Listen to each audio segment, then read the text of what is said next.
Yan si Yunji, owner nitong gym. Pinakilala sa akin ni Gino yan dati. At sabi niya, magkaibigan daw sila sa Korea pa lang. Kaya baka alam niya kung nasan si Gino ngayon. Sana naman masagot niya tayo. Miss, naalala niyo pa po ba ako? Ako yung kasama ng best friend ng amo mo, si Jinho.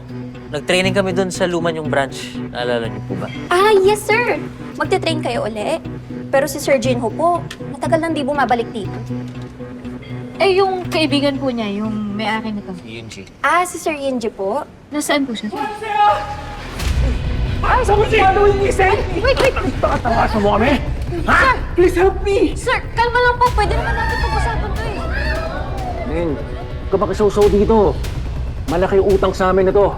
Kaya kahit anong gawin namin dito, gagawin namin. Kung may problema po kayo, huwag niyong idaan sa dahas. Gusto mo rin masaktan? Uy! Huwag si Joey, Peter! Tigil niyo nga yan! Makikialam ka pa. Malabang ka pa. Boss, babae yan.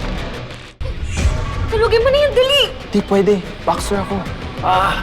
Ikaw yung boksingero. Ay, baka gusto mo, kuya, matulad ka sa huli niyang kinalaban. 5 beses na knockdown yun. Knockdown? Wala ka naman silbi. Nagkukunwari ka ang pinagtatagol mo yung babae. Pero sa totoo lang, wala ka talagang pinagbat.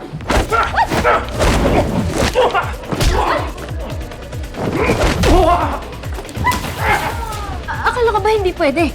Siyempre, pagtatanggol kita. Tumawag na ka ng polis!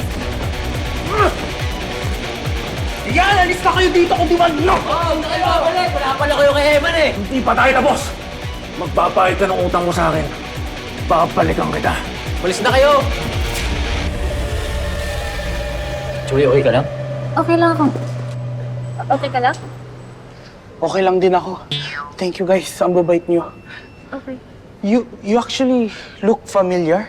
Hinahanap ka namin eh. May tatanong sana kami tungkol sa kaibigan mo si Gino. Sino? Nasaan siya? I don't know. Matagal kami hindi nag-contact. Hindi ko matawagan. Totoo ba? Baka mamaya tinatago mo lang. Sabihin mo na. No! You saved my life. Why would I lie to you? Promise. No contact. Eman, sabi sa labas sa paway ka na daw. Tara na, alis na tayo. Mag-iingat kayo, Tara na! Thank you!